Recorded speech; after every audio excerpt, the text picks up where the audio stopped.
여러분, 지금 이 순간 한국인 손에 가장 많이 들려있는 건강식품이 뭔지 아세요? 홍삼입니다. 매년 무려 1조 원이 넘는 홍삼 제품이 한국에서 팔립니다. 명절이면 홍삼 선물 세트가 백화점 진열대를 뒤덮고 병원 다녀온 부모님 옆에는 어김없이 홍삼 진액 한 박스가 놓여있죠. 아이가 공부하다 지치면 홍삼 젤리, 직장인이 야근에 쓰러질 것 같으면 홍삼 캡슐, 심지어 반려동물용 홍삼까지 나왔습니다. 근데 진짜 충격적인 건 이겁니다. 한국인들이 이렇게 열광하는 인삼과 홍삼, 이게 대체 왜 수천 년간 신약 취급을 받아왔는지 제대로 아는 사람이 거의 없다는 거예요. 그냥 몸에 좋다니까 먹는 거죠. 부모님이 좋다고 해서, 광고에서 좋다고 해서. 근데 오늘 제가 여러분한테 알려드릴 내용은 좀 다릅니다. 인삼이 왜 수천 년 동안 아시아에서, 그것도 한국에서 그 어떤 약초보다 높은 대우를 받아왔는지, 과학적으로는 실제로 어떻게 작용하는지, 그리고 유럽 사람들은 왜 이걸 전혀 다르게 봤는지, 이 전부를 오늘 속속들이 파헤쳐 드립니다. 그리고 중간에 여러분이 몰랐던 충격적인 사실 하나가 나올 겁니다. 오늘 영상 끝까지 보시면 내일부터 홍삼 드시는 방법이 달라질 거예요. 자, 바로 시작합니다. 1부 왜 하필 인삼인가? 뿌리 하나가 사람을 닮았다는 이유로 시작된 2000년의 신화, 우리 사극 보면 빠짐없이 나오는 장면이 있죠. 왕이나 고관대작이 중독되거나 크게 다쳐서 숨이 넘어갈 것 같은 그 순간, 내관이 벌벌 떨면서 나무 상자를 열면 안에 뭔가 사람처럼 생긴 뿌리가 들어있고, 어이가 그걸 다려서 올리면 거의 죽었던 분이 눈을 번쩍 뜨는 그 장면이요. 이 장면이 수십 년째 반복되는 이유가 있어요.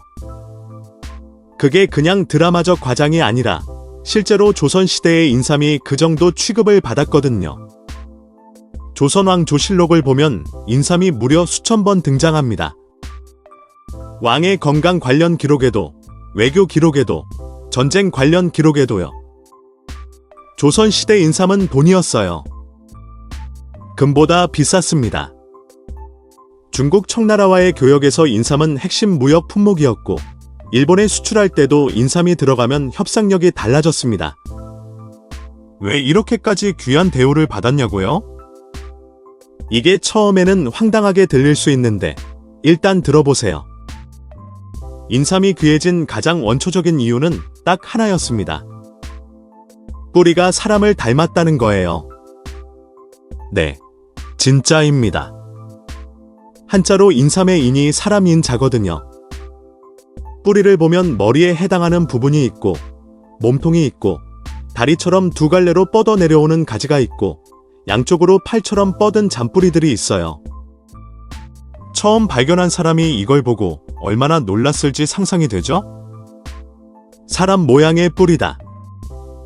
그리고 동아시아 의학에서는 이 순간 자동으로 하나의 논리가 작동했습니다. 이형 보형, 이형 보형. 모양이 닮은 걸 먹으면 그 부위를 보강한다는 사상이에요. 호두를 반으로 쪼개면 뇌를 닮았잖아요. 좌우 방구, 주름진 표면. 그래서 호두는 머리에 좋다고 했고, 요즘 영양학도 호두의 오메가3가 실제로 뇌 기능에 도움을 준다고 하죠. 팥은 색이 빨갛고 형태가 핏덩이처럼 생겼다고 해서 보혈에 좋다고 했고, 연근 단면을 보면 구멍이 뚫려 있는데 혈관처럼 보인다고 해서 혈액순환에 좋다고 했죠. 심지어 동물도 마찬가지였습니다. 심장을 먹으면 심장이 강해지고, 신장을 먹으면 신장이 보강된다고 했고, 지금도 어르신들 사이에서는 이런 말이 돌잖아요. 눈에 좋은 건 눈알처럼 생긴 거, 관절에 좋은 건 연골. 그런데 인삼은 달랐어요. 인삼은 팔 하나, 다리 하나, 장기 하나가 아니라 사람 전체처럼 생겼잖아요. 그러니까 논리가 어떻게 흘렀을까요? 인삼은 온몸에 좋은 거다. 일부 보강하는 게 아니라 사람 전체를 보강하는 뿌리. 이게 바로 인삼이 다른 약초보다 압도적으로 높은 위치에 올라간 출발점이었습니다. 지금 와서 보면 과학적으로 100% 정확한 논리는 아니죠. 하지만 실험실도 없고 혈액 검사도 없던 그 시대에 사람들은 관찰과 유추로 세상을 이해했어요. 그리고 그 유추가 인삼에게는 신화를 만들어줬습니다. 이렇게 시작된 인삼 신화. 이게 한반도에서 어떻게 발전했냐면 진짜 재미있어집니다. 2부 고려인삼. 세계 최고라는 게 그냥 마케팅이었을까? 역사가 증명한 충격적인 이유 한국 인삼이 세계 최고라는 건 우리도 다 알고 외국에서도 인정합니다. 근데 왜 하필 한반도 인삼이 최고냐? 이게 그냥 국뽕이 아닙니다. 지리적으로, 기후적으로, 토양적으로 진짜 이유가 있어요. 인삼은 엄청나게 까다로운 식물입니다. 강한 햇빛을 못 견디고 추위를 어느 정도 버텨야 하고 물 빠짐이 좋으면서도 적당한 습도를 유지해야 하는 땅에서만 제대로 자랍니다.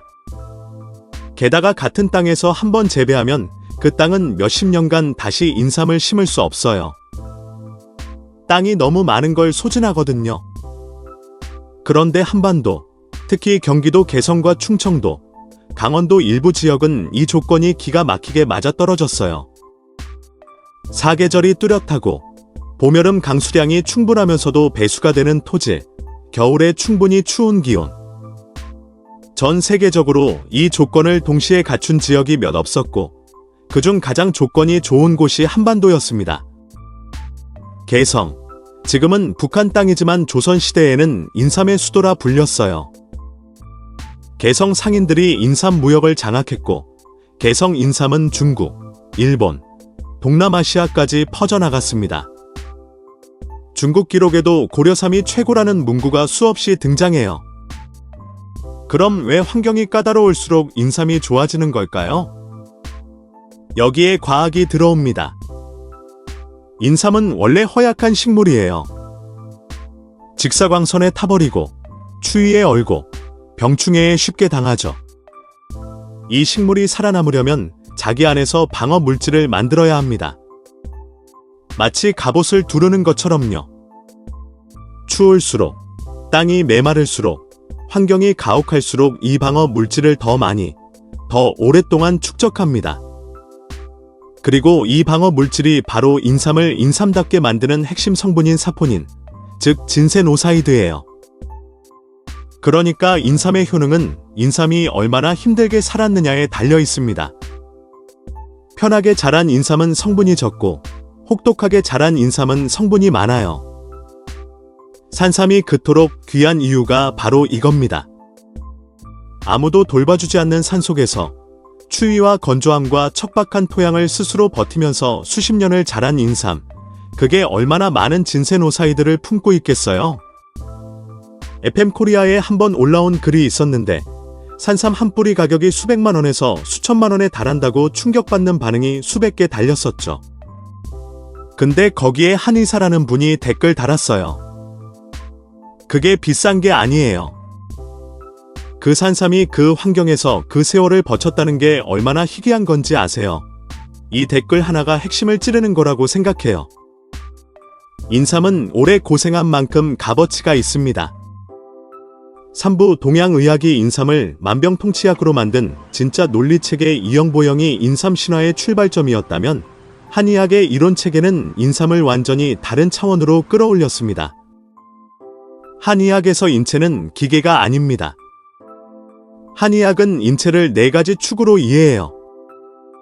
기, 혈, 정, 신. 기는 생명에너지, 혈은 혈액과 영양순환, 정은 정수, 즉 근본적인 생명력, 신은 정신과 의식입니다.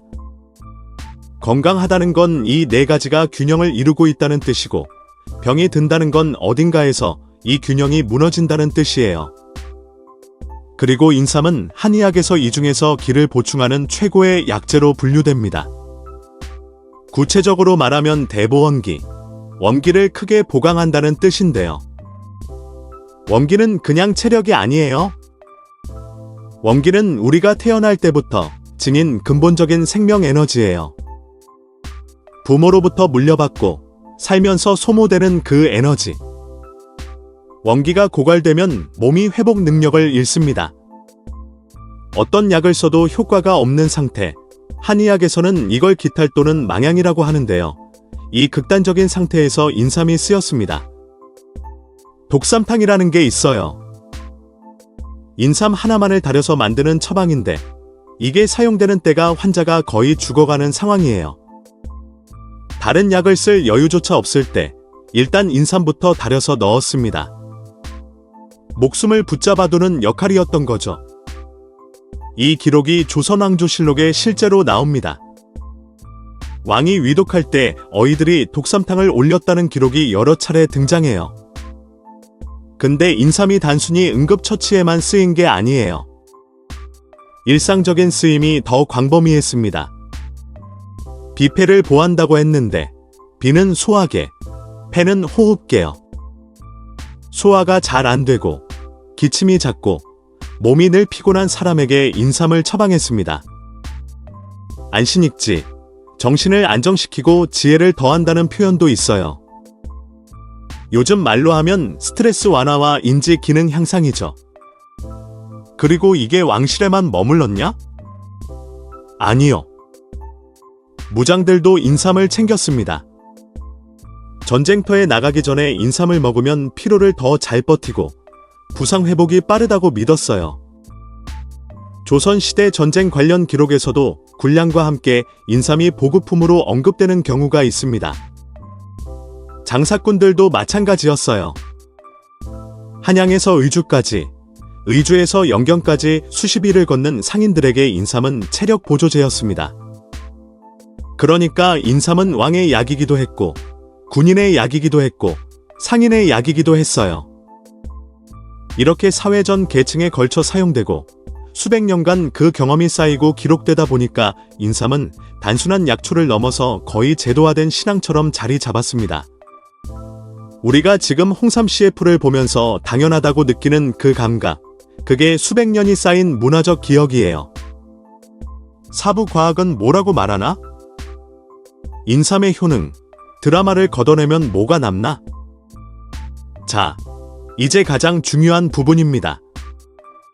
수천 년간 아시아에서 신약 취급받던 인삼, 과학은 이걸 어떻게 봅니까? 솔직하게 말씀드릴게요.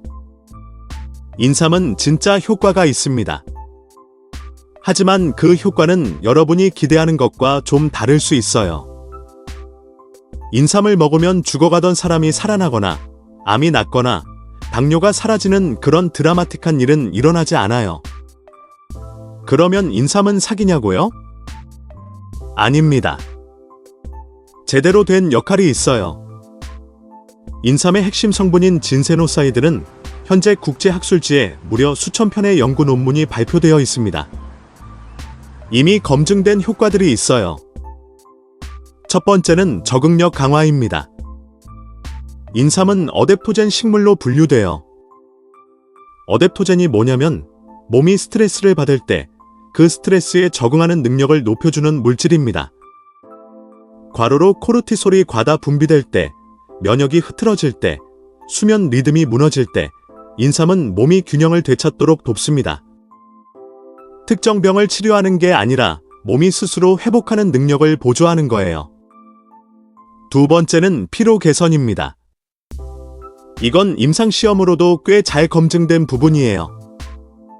만성 피로 환자들에게 인삼 추출물을 투여했더니 피로 지수가 유의미하게 감소했다는 연구가 여러 편 있어요. 단, 이건 운동선수처럼 일반인 이상의 퍼포먼스를 내게 하는 게 아니라 지쳐있는 사람을 정상 상태로 되돌리는 역할입니다. 세 번째는 면역 조절입니다. 진세노사이드는 면역세포의 활성을 조절하는 기능이 있어요. 면역이 너무 약할 때는 강화하고 면역이 과잉 반응해서 염증이 생길 때는 그걸 억제하는 양방향 조절 기능이 있다는 게 특이해요. 네 번째는 인지 기능 보조입니다. 뇌 신경세포 보호와 혈류 개선에 관련된 성분이 있어 기억력과 집중력에 도움이 된다는 연구들이 있어요.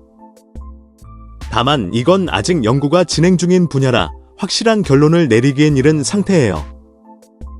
여기서 진짜 중요한 포인트를 말씀드릴게요. 인삼의 효과는 몸 상태가 나쁠수록 더 잘 나타납니다. 건강한 사람이 인삼을 먹는다고 해서 슈퍼맨이 되는 건 아니에요. 인삼은 기준점 이하로 떨어진 몸을 기준점까지 끌어올리는 데 가장 강한 역할을 합니다. 과로, 만성 스트레스, 병 후 회복, 노화로 인한 기능 저하. 이런 상태에서 인삼이 가장 잘 작동해요. 조선시대 왕과 장수들이 인삼으로 효과를 봤던 것도 그들이 극도의 스트레스와 피로 상태에 있었기 때문입니다. 한국인들이 명절에 피로가 극에 달할 때 홍삼 진액 한 팩 마시면 실제로 좀 낫는 것 같은 느낌. 그건 플라시보가 아닐 수 있어요. 진짜 작용입니다. 단, 그 메커니즘이 예상과 다를 뿐이에요. 오부, 홍삼은 왜 인삼보다 더 대접받나? 한국인이 세계 최초로 발견한 바이오의 비밀 인삼과 홍삼, 여러분은 차이를 아세요? 모르는 분들 많으실 거예요. 홍삼은 인삼을 증기로 쪄서 건조시킨 거예요. 수분을 날리고 열을 가하면서 붉은색으로 변하기 때문에 홍삼이라는 이름이 붙었죠. 근데 이 단순해 보이는 공정이 엄청난 차이를 만듭니다. 인삼에는 진세노사이드라는 성분이 있다고 했잖아요. 홍삼을 만드는 과정에서 열이 가해지면 이 진세노사이드의 구조가 변합니다. 새로운 형태의 진세노사이드가 만들어지는데 그 중에 RHE, 아오지3 같은 성분들이 포함되는데 이게 생인삼에는 거의 없어요. 연구에 따르면 이렇게 가공 과정에서 생기는 진세노사이드 일부가 항산화, 항암 관련 연구에서 주목받고 있습니다. 아직 최종 결론이 나온 건 아니지만 적어도 홍삼이 인삼과 다른 성분 구성을 가진다는 건 명확해요. 이게 왜 흥미로우냐면 조선시대 사람들은 분자 구조 변화 같은 건 전혀 몰랐는데 경험적으로 홍삼이 더 좋다는 걸 알아낸 거예요. 수백 년간의 관찰이 현대 과학이 나중에 확인하는 사실을 먼저 포착한 겁니다. 이게 전통의학의 진짜 유산이에요. 홍삼 제조 기술은 한국이 세계에서 가장 오래되고 정교하게 발전시켜온 분야예요. KGC, 즉 한국인삼공사가 글로벌 시장에서 이미 수십 개국에 수출하고 있는 이유가 단순히 마케팅 때문이 아닙니다. 육부유산이 높으면 인삼이 더 좋다? 여기서 진짜 충격이 옵니다. 자, 이제 많은 분들이 갖고 계신 오해를 하나 정리하겠습니다. 인삼은 높은 산에서 자란 게 무조건 좋다? 반은 맞고 반은 틀려요. 그리고 이 차이가 굉장히 중요합니다. 높은 산에 올라갈수록 기온이 낮고 토양이 척박하고 환경이 가혹해집니다. 인삼 입장에서는 살기 힘든 환경이에요. 그리고 살기 힘들수록 자기 방어 물질, 즉 진세노사이드를 더 많이 쌓는다고 했죠. 근데 여기서 오해가 생깁니다. 무조건 높으면 좋다는 게 아니에요. 인삼은 너무 극단적인 환경에서는 아예 자라질 못해요. 해발 수천 미터 히말라야 고산 지대에서 인삼이 자랄 수 있냐고요? 불가능합니다. 인삼이 살아남으면서도 충분한 스트레스를 받는 절묘한 환경, 그게 핵심이에요. 강원도 산삼 자생지가 그래서 유명한 겁니다. 해발 500m에서 1000m 사이의 낙엽수림, 적당한 그늘, 습도, 배수. 이 조건을 한반도 산지가 잘 갖추고 있어요. 그래서 산삼이 귀한 거예요. 재배 인삼은 사람이 최적 환경을 만들어주지만 산삼은 진짜 자연 속에서 혼자 버텨야 해요. 아무도 물도 안 주고 비료도 없고 그늘막도 없는 데서 수십 년을 자라야 하는 겁니다. 근데 여기서 여러분이 알아야 할 충격적인 현실 하나. 시중에 산삼이라고 팔리는 것의 대부분이 진짜 산삼이 아닐 수 있습니다. 엄밀히 말하면 장례삼이라고 해서 산에 씨를 뿌려 자라게 한 것들이 많고 진짜 자생산삼은 워낙 귀해서 그 가격이 상상을 초월해요. 국내에서 유통되는 산삼 제품들 중 정말 자생산삼 비율이 얼마나 되는지는 솔직히 알기 어렵습니다. 이 부분은 소비자로서 눈을 크게 뜨고 봐야 하는 부분이에요. 7부 유럽 사람들은 왜 인삼을 신약으로 여기지 않았나? 문명의 차이가 만든 완전히 다른 시선, 이제 완전히 다른 세계로 가봅시다. 같은 인삼인데 유럽에서는 왜 반응이 전혀 달랐을까요? 이게 단순히 인삼을 몰라서가 아니에요. 유럽은 인삼을 꽤 일찍 알게 됐어요. 16세기에서 17세기, 예수의 선교사들이 중국과 한국을 방문하면서 인삼을 유럽으로 가져갔습니다. 루이 14세 시대의 인삼이 프랑스 귀족 사회에서 유행했다는 기록도 있어요. 근데 열풍이 오래가지 않았습니다. 왜였을까요? 이건 인삼의 문제가 아니라 유럽 의학의 사고방식 차이 때문이에요. 유럽 의학은 고대 그리스 히포크라테스 시대부터 원인과 결과를 연결하는 방식으로 발전했어요. 어디가 아프냐? 그 부위를 치료한다. 어떤 균이 문제냐? 그 균을 죽이는 약을 쓴다. 해부학이 일찍 발달했고 나중에는 세균학, 생화학으로 이어졌어요. 서양 의학의 기본 논리는 특이적 치료, 즉 타깃을 정해서 공격하는 방식입니다. 그런데 인삼은 뭐라고요? 전신을 보하고 원기를 회복시키고 기를 보충한다. 유럽 의사들 입장에서 이건 너무 모호한 겁니다. 도대체 어떤 메커니즘으로 어떤 타깃에 작용하는 건지 설명이 안 돼요. 그러니까 인삼이 유럽에서 자리를 잡기가 어려웠어요. 치료제로서의 논리가 서양 의학 시스템과 맞지 않았거든요. 게다가 유럽에도 비슷한 식물이 있었어요. 맨드레이크, 한국어로 하면 만드라고라라는 식물인데요. 이 식물 뿌리가 인삼처럼 사람 형태를 하고 있어요. 유럽에서도 오랫동안 이 식물에 신비한 힘이 있다고 믿었죠. 마법서에도 나오고 해리포터에도 나오는 그 식물이에요. 근데 맨드레이크는 독성 식물이에요. 함부로 먹으면 위험합니다. 그래서 유럽에서는 사람 모양 뿌리에 대한 경험이 오히려 부정적으로 축적됐어요. 한쪽에서는 사람 모양 뿌리가 전신을 보하는 신약이 됐고, 다른 쪽에서는 사람 모양 뿌리가 독초이자 마녀의 재료가 됐습니다. 같은 모양인데 완전히 다른 결론. 이게 바로 문화와 경험이 얼마나 중요한지를 보여주는 완벽한 사례예요. 유럽 의학은 결국 과학으로 발전하면서 맨드레이크를 버렸고, 인삼에 대해서도 건강보조식품 수준의 위치를 부여했습니다. 신약이 아니라 보조제. 이게 오늘날 서양에서 인삼을 바라보는 시선이에요. 한국과 중국, 일본에서는 수천 년의 경험이 쌓인 신화적 지위를 유지하면서 현대 과학과 공존하고, 유럽과 미국에서는 단순한 기능성 식품으로 분류돼요. 어느 쪽이 더 맞냐고요? 저는 이렇게 생각해요. 인삼은 신약이 아닙니다. 하지만 과소평가해서도 안 됩니다. 수천 년의 경험과 현대 과학이 동시에 어느 정도 효과를 인정하는 식물이 세상에 몇이나 있겠어요? 팔부 한국인이라면 지금 당장 알아야 할 인삼, 홍삼 활용 핵심 정보자. 여기까지 역사와 과학을 전부 짚었습니다. 이제 여러분이 실제로 쓸 수 있는 정보를 드릴게요. 첫 번째. 인삼은 빈속에 먹지 마세요. 공복에 먹으면 위장 자극이 생길 수 있어요. 특히 위가 약한 분들, 역류성 식도염이 있으신 분들은 꼭 식후에 드세요. 이건 한의원에서도 늘 강조하는 내용입니다. 두 번째. 열이 많은 체질은 조심해야 합니다. 인삼은 성질이온, 즉 따뜻한 성질이에요. 평소 몸에 열이 많고 더위를 잘 타는 분들, 얼굴이 쉽게 달아오르는 분들, 고혈압 경향이 있는 분들은 인삼이 맞지 않을 수 있어요. 괜히 먹었다가 두통이나 불면증이 생길 수 있습니다. 세 번째. 홍삼을 먹을 때 커피와 같이 먹지 마세요. 커피의 카페인이 홍삼 성분 흡수에 영향을 줄 수 있다는 연구가 있어요.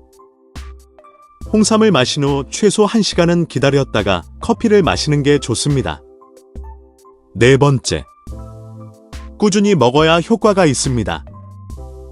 인삼은 하루 이틀 먹는다고 느껴지는 약이 아니에요. 적어도 4주에서 8주 이상 꾸준히 먹어야 체내의 성분이 축적되고 효과가 나타납니다. 며칠 먹고 효과 없다고 포기하지 마세요. 5번째. 가격 비싼 게 무조건 좋은 게 아닙니다. 시중에 홍삼 제품 가격 차이가 어마어마하죠. 근데 진세노사이드 함량이 표기된 제품을 고르는 게 핵심이에요. 함량이 표시되지 않은 제품은 얼마나 들어있는지 알 수가 없어요. 진세노사이드 아어지 1, 아어비 1, 아어지 3 함량이 구체적으로 표기된 제품이 더 신뢰할 수 있습니다. 9부 마지막 이야기. 수천 년이 선택한 것을 우리는 어떻게 봐야 하나. 인삼 이야기를 오늘 이렇게 길게 했는데 마무리하면서 제가 하고 싶은 말은 이겁니다. 우리가 명절마다 부모님 선물로 회사 건강검진 후에 당연하게 집어드는 홍삼 한 박스. 이게 그냥 습관적으로 사는 게 아니에요. 수천 년간 한반도에서 왕부터 일반 백성까지, 전쟁터의 장수부터 먼 길을 걷는 상인까지 수많은 사람이 경험하고 기록하고 전달해온 집단적 지혜가 담겨 있어요. 물론 그 지혜가 100% 과학적으로 맞는 건 아닙니다. 사람 모양이라서 전신에 좋다는 이형보형 논리는 현대 과학이 완전히 동의하는 이론이 아니에요. 하지만 어마어마한 숫자의 인간이 어마어마한 세월 동안 경험한 결과가 완전히 틀릴 수는 없어요. 그리고 현대 과학도 그 경험이 일부는 맞았다는 걸 증명하고 있습니다. 동아시아가 인삼을 신약으로 본 이유와 유럽이 그렇게 보지 않은 이유. 이 차이가 단순히 문화의 차이가 아니라 인간이 몸을 이해하는 방식의 차이였다는 것. 오늘 이 이야기를 통해 여러분이 인삼을 볼 때 단순히 몸에 좋은 건강식품이 아니라 수천 년 인류의 지혜와 경험이 압축된 물건으로 볼 수 있게 됐으면 합니다. 그리고 이제 명절에 홍삼 선물 세트 받으시면 아, 이게 단순한 선물이 아니구나. 오랜 역사가 담긴 거구나. 이 생각 한번 해주세요. 오늘 영상 여기까지입니다. 재미있고 유익하셨다면 구독 버튼과 좋아요 한 번씩 눌러주세요. 알림 설정도 꼭 켜두시면 앞으로 이런 흥미로운 이야기를 놓치지 않으실 수 있어요. 여러분의 구독 하나하나가 이런 콘텐츠를 계속 만들 수 있는 힘이 됩니다. 그리고 댓글로 여러분의 인삼, 홍삼 경험 공유해주세요. 효과 봤던 경험, 아니면 별로였던 경험, 둘 다 환영합니다. 같이 이야기 나눠봅시다. 다음 영상에서 또 흥미로운 이야기로 찾아올게요. 감사합니다.